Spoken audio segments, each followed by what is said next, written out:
Rock Point 256. Welcome to a changing world. Rock Point 256. Welcome to another way of thinking. Rock Point 256. Yeah. Believe in yourself and in your heart. Come with me to Rock Hey, Point. discover the rock in you. Come with me to Rock Point. Rock Point. Rock Point 256. Discover the rock in you. Hey, wait! I'm not carrying the school kids right now. Move out of the way. Please, mister, we'll be late to get home, please. It is rush hour, so much traffic, and you don't pay the full fare. Let them in. Can't you see it is getting dark? I won't. You can get off if you have a problem.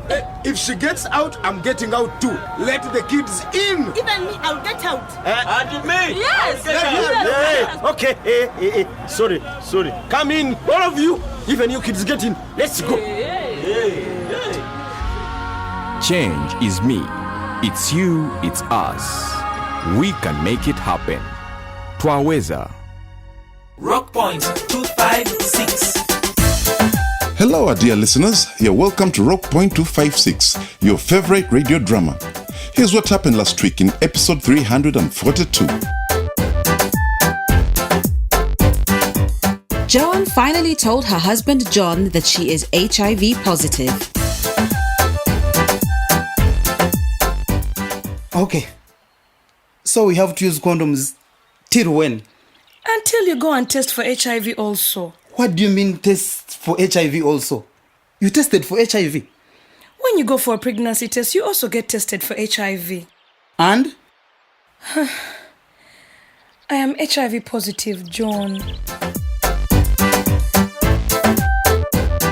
Joy finally took the Uwezo test. I think Joy needs help.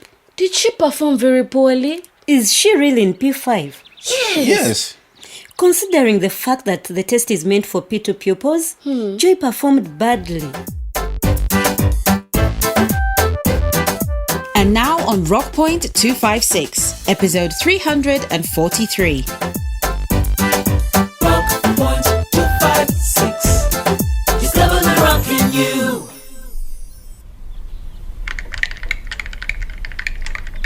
Are you only having a banana for breakfast, Judith? Yes. Why? Are you slimming? Do you have a problem with that? I can't believe this. Who is calling you? You look totally shocked. It's Monday. Monday? Your ex-husband, Monday? Yes. What does he want? You answer the phone and see what he's saying. Shh. Hello? Judith, you don't know who you are playing with. Eh? Are you there? Are you listening to me? Give me one reason why I shouldn't hang up on you right now, Monday. It's about your daughter and what you are commanding her to do to me. Remember, she is my daughter too, Judith. What the hell are you talking about? I will tell you one thing. Stop using Rebecca to fight a war against me. We had our differences as a married couple. You left me and married another man. Just leave me out of your crazy life, okay? And if you... Oh dear. And I knew this was coming. What do you mean? Rebecca came to my office yesterday and told me that her father threatened her about her job. I thought she was just saying, you know how Rebecca can be. What did she tell you? She said that Monday summoned her to his office and grilled her about some of the stories she has been running on the radio. What? He believes you and I are using Rebecca to hurt his reputation as an LC3 chairman. What reputation? Does Monday have any reputation? Come in. Monday? Don't get shocked to see me, Guma. Monday, what brings you here? I wanted to finish the matter on phone, but you hung up on me. Have you been hanging about outside the house, Monday? I didn't want to come in because I would see you with Guma here. But you left me with no choice. Chairman Monday, please take a seat and let's talk. I'm fine standing, Guma. I'm here to warn you. If anything happens to me because of the stories you are running on your radio, rest assured you'll terribly regret it. And if you get familiar with me again, forcing yourself into my sitting room like you are entering a pit latrine, I will use my radio to talk about your dealings with Injex Roadworks. What? Mr. Monday, when you run a radio station like me, you get so much information. 3 years ago, there was a tender put out to fix the bridge. That tender went to Injex Roadworks, which belongs to the district engineer. Money was allocated to repair the bridge, but the work never happened. I am well aware of the fake reports you write together with the sub-county chief, Mr. Monday. Maybe our listeners should hear what you have to say about that. This is lies, I told you. It's a smear campaign. It's conspiracy. You people will stop at nothing. That man. To think I was married to him for 16 years.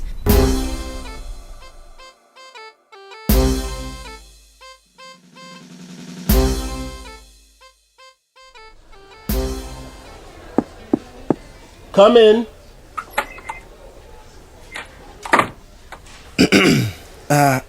Well, good afternoon, Mr. Headmaster. Yes, good afternoon, Sebo. Please, take a seat. Thank you, sir. My name is Steve, sir, and I have a child in this school. Oh, I see. How may I help you? I need a lot of help, sir, Mr. Headmaster. I'm worried about my daughter's performance. What is the name of your daughter? She's called Joy. She's in P5. Ah, I know Joy. In fact, I know you. I didn't recognize you. Your hair is big. So, talk to me, Mr. Stephen. Well, we recently administered the Wezo test on Joy. It was a P2 test, but she failed it. She did? She failed it. And now I don't know what to do.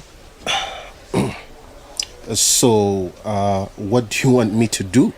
Sir, I guess I want to know what is going on here, sir. How could my kid in P5 fail a P2 test? Do these kids really study? Of course they do study. How did you promote her to P5 when she can't even read a test for P2? Sometimes it happens. Sometimes it happens? Yes. The system has some weaknesses, but we are trying our best. I don't understand, sir. Steve, when UPE was rolled out, it was the policy that every child is promoted to the next class after every year, no matter how they perform. But this is terrible. That could mean that children will pass through school while learning absolutely nothing. Steve, your daughter has been bringing you report cards every time since she was in P1.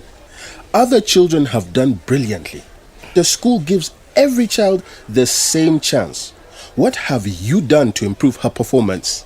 Mr. Headmaster, if a child is promoted from P2 to P3, after she has been challenged by P2 work, what happens when she goes to P3? She can't understand anything.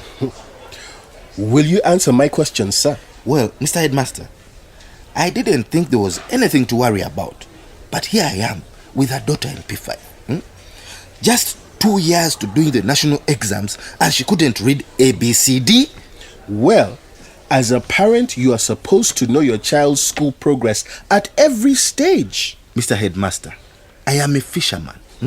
I spend my nights on the lake. And I spend one part of the day selling the fish and the other part of the day sleeping. I don't have the time. Well, you should create the time to monitor her performance. You are her only father. Oh man, this education is free because it's useless.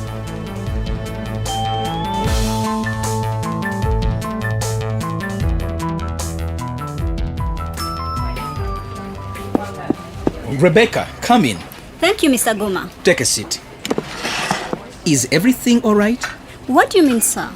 Look, this is difficult because I am trying to maintain a firewall between your personal life and your professional competence. But the lines are blurred. Your mother, my Judith, told me that your father threatened you. Is that the case? Yes, sir. He thinks you are using me as my boss to fight him. I know. And why didn't you tell me? I was going to tell you eventually. Listen, Rebecca. I know that Monday is your father and I'm your stepfather. I guess I don't want you to feel that I'm pushing you to hurt your own father. I don't feel like that at all, sir. But the story about the bridge is big. A lot of money is unaccounted for. Your father is the local councillor. I would like to assign your program to someone else.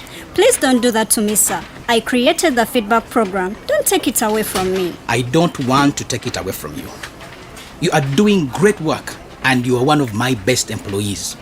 But can you be objective? And more to the point, is it safe for you to continue investigating a story that might, in the end, show your own father in a bad light? I'm ready for that.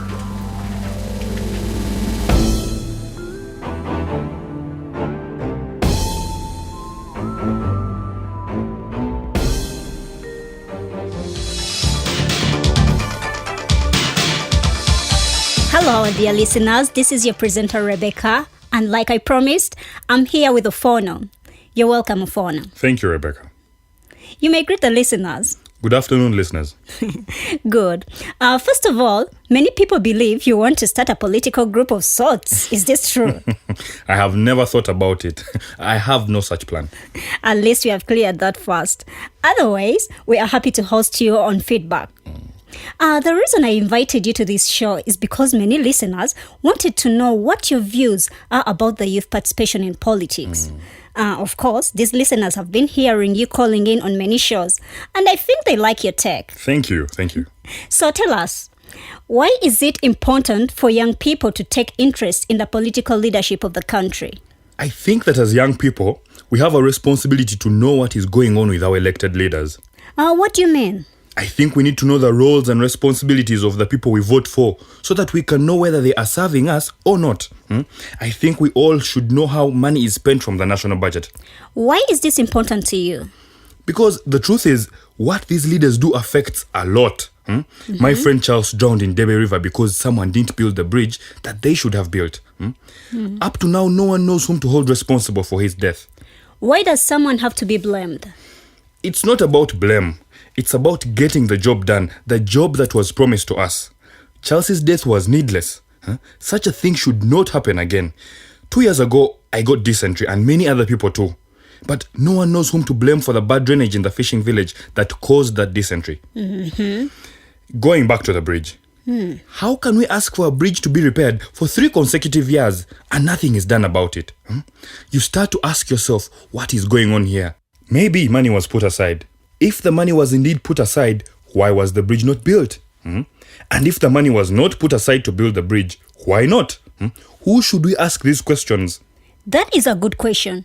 Whom will you ask these questions? You see, this is why we have to participate in politics. We don't know whom to ask because we have left politics to the adults. The question is not asked.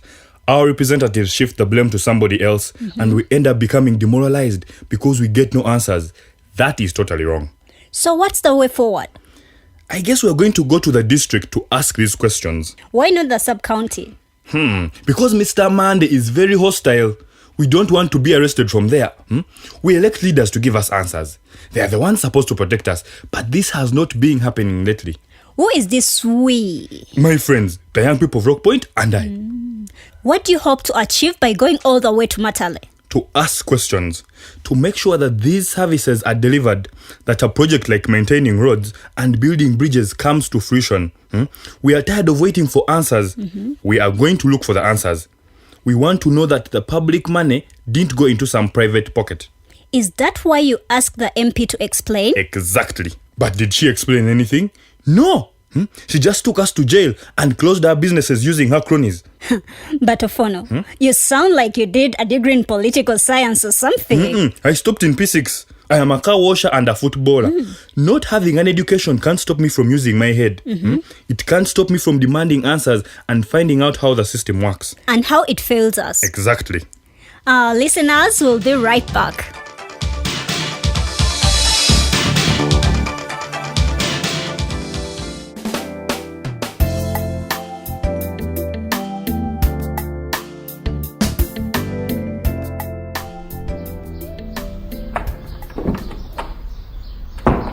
Blessing. Yeah? How is your day? It's alright, Steve. Welcome back. Thank you. Please give me some food I eat and take a nap. I'm fishing Transnight tonight. Are you okay? Of course I'm fine. Do I look sick? Did you go to school like you said you would? That's where I'm from. Will you give me food, Blessing? I'm warming the food. Why are you angry? The headmaster annoyed me. What do you mean?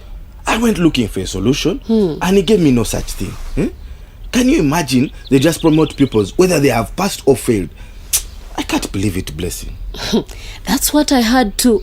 During hard days, you could only be promoted if you performed well. Exactly. That is how it should be. Now I wonder what next we should do for our daughter.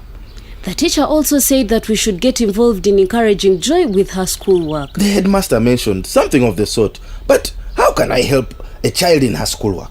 Me, a fisherman? And where would I get the time anyway? I fish all night and sell fish all day. All those are excuses, Steve. Blessing. I know that peace takes time and reads with Damali. You saw how well Damali read during the confirmation. Now you speak like an expert, Why didn't you do all that before she ashamed us in church? I have started looking through her books sometimes. You should also create some time to talk to her. I'm going to try and make the time to talk to her and see how it goes. But, Blessing, you have to stop keeping Joy home. Steve, sometimes I need her to help with the baby. You have to find another way. The child has to go to school every day. Okay. It won't happen again. It shouldn't happen again. My God. Isn't the food ready, Blessing? You surely must be famished, my husband. Let me get the plates.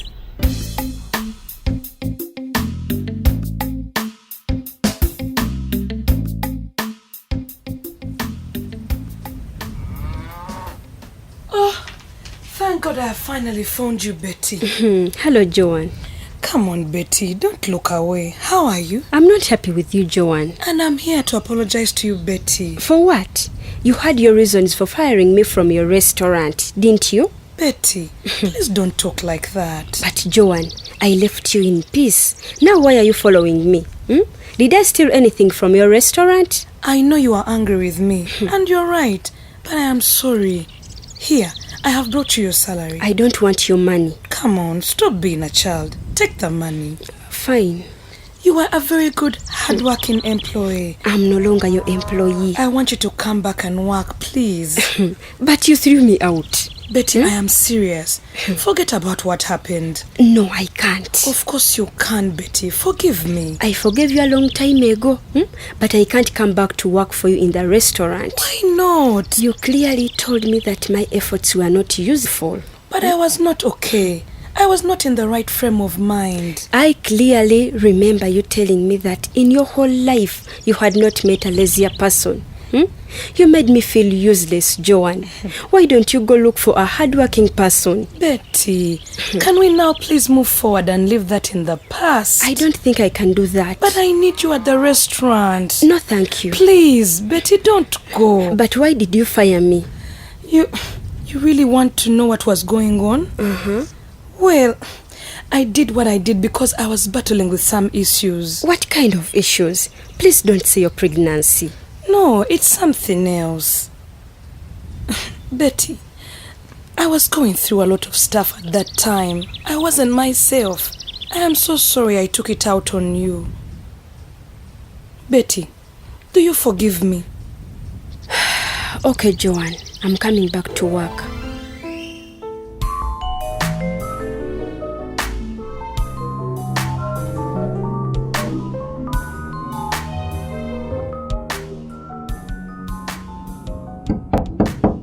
Come in.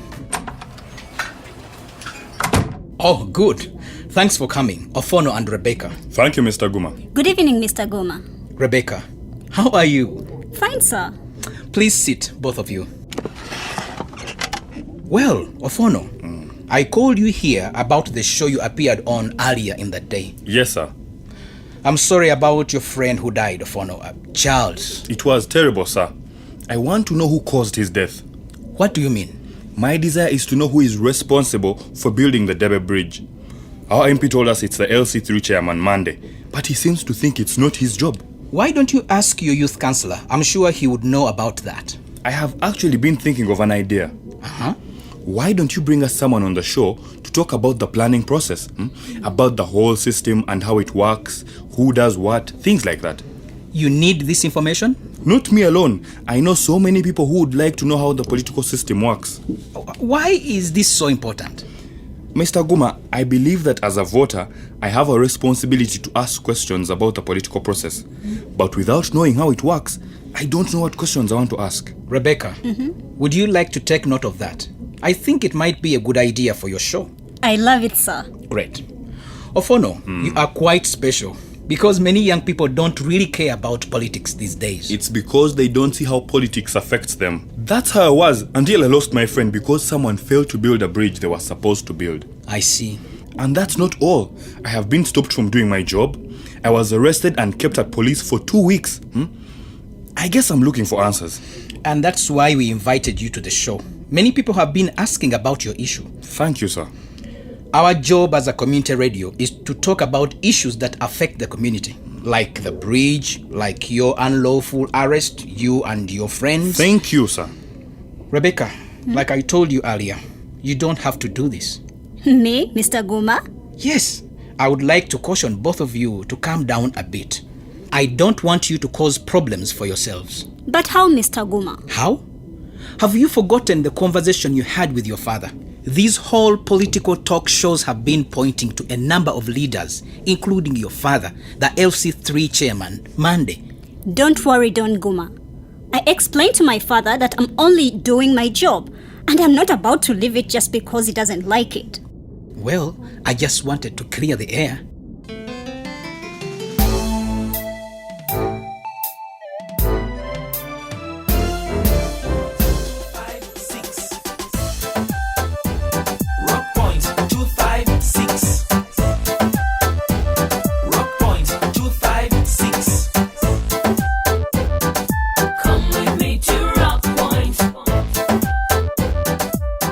Ofwono indeed is very special.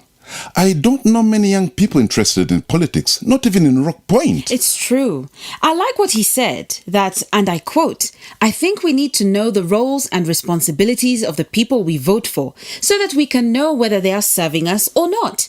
I think that we should all know how money is spent from the national budget." I must say that was quite amazing. Many of us don't know whether our leaders are doing their job or not because we don't know what they're supposed to do in the first place. Very true. We just get caught up in the excitement of elections and vote, but that's where it stops. Yeah. We have better things to do. We have to look for money. Unfortunately, that is the excuse most of us put across. Yes. We think, let us do our thing, let the politicians do their thing. But here is the problem.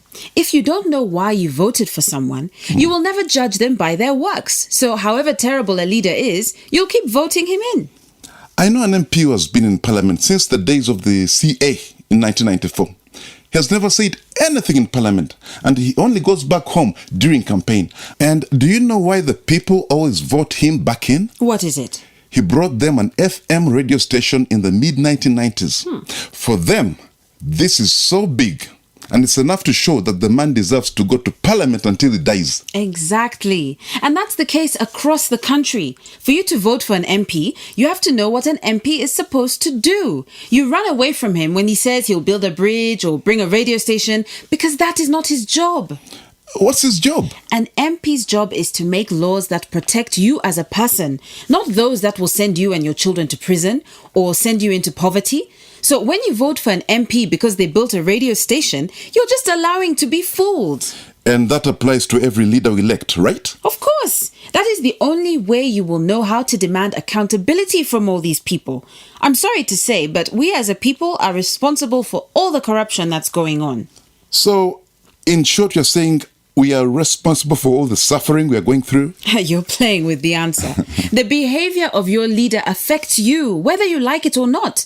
While he steals your money to send his son to university in England, your son finds there is no medicine at the health center. Very profound information. But we're out of time. Do you have a message from the listeners? Yes. Kamal Majid from Obongi in Moyo district shared what he does to make sure that the parents get involved in the education of their children. He says, "I always try to use such fora as PTA general meetings and any other public sittings to remind parents that they need to take responsibility for their kids' education, that they are their own and not the government's, that what the government does alone can't cater for all their kids' needs. We try, but change takes time. But it's worth trying. Thank you, Rockpoint." Wow, thank you, Mr. Majid, for sharing your experience. I hope other teachers can borrow a leaf from you. Parents, are there times when you sometimes cannot manage to provide for a family of 7 people in your home? Now, just imagine the government, which has over 35 million Ugandans to take care of. Let's support government by taking on our responsibilities. We also have a message here from Ampurire Ronald. He says, Blasio should find a job rather than wandering around cursing each and every person. Thanks for that advice, Ronald. Hope Blasio gets to hear this. Listeners, if you need counseling or information concerning youth participation in politics, parents' involvement in the education of their children, HIV, abstinence, family planning, pregnancy, male circumcision, alcohol abuse, violence or other health issues, please call our hotline on telephone number 0800 200 600 or visit a health facility or school or a local leader near you. Feel free to send us letters to Communication for Development Foundation Uganda, CDFU, at PO Box 8734 Kampala, or send us an SMS on telephone number 0776 256 256. You can also drop your letter at this radio station. Great! You can also join us on Facebook or Twitter and leave a comment or a message, or send us an email at our new email address, rockpoint@cdfug.co.ug. Remember to tune in next week, same station, same time, for another exciting episode of Rockpoint 256. Rockpoint 256 is brought to you by Communication for Development Foundation Uganda, that is CDFU, and made possible with support from the Democratic Governance Facility. New Heights, with clearance from Uganda AIDS Commission and funding from United States Agency for International Development, USAID.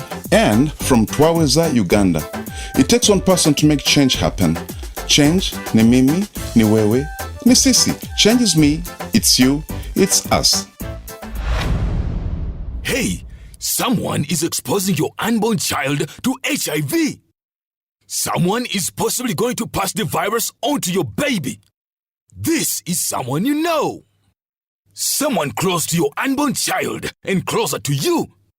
This person could be you. If you are not tested for HIV, you are putting your unborn child at risk. The moment you get pregnant, go together as a couple for HIV testing and ARV treatment if positive. Attend antenatal care and plan to give birth in a health facility to guarantee that your child is born HIV negative and lives the good life. This message is brought to you by Ministry of Health with support from USAID. A good life starts with good health. Rockpoint 256. Welcome to a changing world. Rockpoint 256. Welcome to another way of thinking. Rockpoint 256. Yeah. Believe in yourself and in your heart. Come with me to Rockpoint. Hey, discover the rock in you. Come with me to Rockpoint. It's your right time to be the judge. Smile the rock in you right now. Make a decision, make